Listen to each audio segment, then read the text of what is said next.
சரி, கவனிக்கலாம்.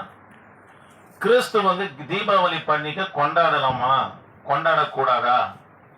பொங்கல் பண்டிகை கொண்டாடலாமா, கொண்டாடக்கூடாதா என்று சொல்லி நம்ம பார்த்தோம்.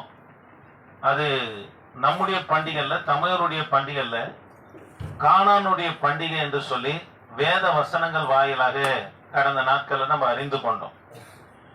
இந்த தீபாவளி என்று சொல்றோம். இது தீபாவளி பண்டிகை அல்ல, தீப திருவொலி பண்டிகை என்று சொல்லி இது தமிழர்கள் கொண்டாடுகிற பண்டிகைல வட மாநிலத்தவர் என்ன பண்ண கொண்டாடுறாங்க. இது எப்படி இந்த தீபாவளி பண்டிகை வந்தது என்பதை உங்களுக்கு சொல்றேன். வட மாநிலத்தில் என்ன பண்ணுவாங்கன்னா, இந்த மாதத்துல அவங்களுடைய வேலைப்பாடுடைய, அதாவது பிசினஸ் உடைய கணக்கு என்ன பண்ணா முடித்து புதிய குமஸ்தா வேணும் என்பதற்காக வீட்டுக்கு வெளியே என்ன பண்ணுவாங்கன்னா, ஒரு வாரத்திற்கு விளக்கு எடுத்துன்னு வந்து என்ன பண்ணுவோம்னா, அந்த வட மாநிலத்தில் இருக்கிற ஒரு புருஷன் பிசினஸ் பண்றாரு, ஒரு வேலை செய்யறாரு, கணக்கு வழக்கெல்லாம் முடிக்கிறாரு, அடுத்த வருஷத்துக்கு ஒரு புதிய கணக்கு பிள்ளை வேணும், அதை தெரிவிக்கும்படியா அவங்க என்ன பண்ணுவாங்கன்னா, அந்த விளக்கை ஏற்றி ஒரு வாரம் அளவுக்கு வெளியில என்ன பண்ணுவாங்கன்னு வைப்பாங்க. எதுக்காங்கன்னா, எங்களுக்கு யாரு வேணும், கணக்கு புள்ள, அதாவது குமஸ்தா அக்கௌண்ட் எங்களுக்கு வேணும் என்பதற்காக இப்படி வைப்பாங்க.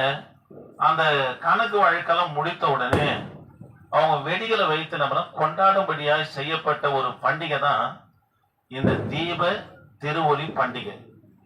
அவங்க கொண்டாடுறாங்க. இது நமக்கு, இந்த பண்டிகை நமக்கு இல்லவே இல்லை. இதை நம்ம ஆளுங்க என்ன பண்ணாங்கன்னா, தீபாவளிக்கு தான் உங்களுக்கு போனஸ், இந்த நாள்ல தான் பட்டாசு வெடிக்கணும் அப்படி இப்படின்னு சொல்லி கொண்டு வந்து இதை ஒரு வழி பண்ணிட்டாங்க. இதுல கத்துடைய பிள்ளைகளும் கூட நாங்க பட்டாசு வெடிக்கலாமான்னு சொல்லி கேட்கறாங்க. ஆண்டவர் பார்த்துனுக்கிறாரு. என் பிள்ளைங்க இது வரைக்கும் பட்டாசு வெடிச்சதே கிடையாது.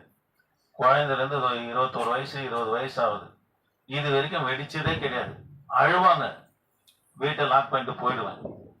எங்க வீட்டம்மா பார்த்துக்கணும் பசங்களை. 2 வருஷம் பார்த்தாங்க, 3வது வருஷம் கேட்கல. இப்ப அந்த சத்தம் கூட அவங்களுக்கு என்னன்னு தெரியாதபடி கத்த செஞ்சுட்டேன். நம்ம பிள்ளைங்க என்ன கேட்கறாங்கன்னா, எப்படி இருந்தீங்க, தீபாவளி பண்டிகை முடிச்சுட்டு நம்ம வெடிக்கலாமா, ஒரு வாரம் கழிச்சு வெடிக்கலாமான்னா ஆலோசனை கேட்கறாங்க.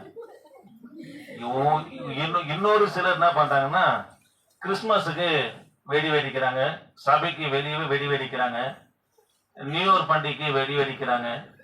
இதெல்லாம் புறஜாதியுடைய மார்க்கத்தை நம்ம பின்பற்ற கூடாதுங்க. அது மகா தவறு. அப்படி செய்வோம்னா அந்த புறஜாதியுடைய பண்டிகைகளை நம்ம அனுசரிக்கிறதுக்கு, ஆமோதிக்கிறதுக்கு என்ன சமமாக இருக்கிறது. அது தீபாவளி பண்டிகை எப்படி வந்தது? அந்த வட மாநிலத்தவர் எங்க அக்கௌண்ட்லாம் முடிஞ்சிருச்சு, புதிய குமஸ்தா வேணும் என்பதற்காக ஒலி ஏற்றி வேறொரு புதிய குமஸ்தா வேணும் என்பதற்காக தெரிவிக்கும்படியா செய்யப்பட்ட ஒரு காரியம் தான் இந்த தீப திருவொலி பண்டிகை. நம்ம கொண்டாடலாமா?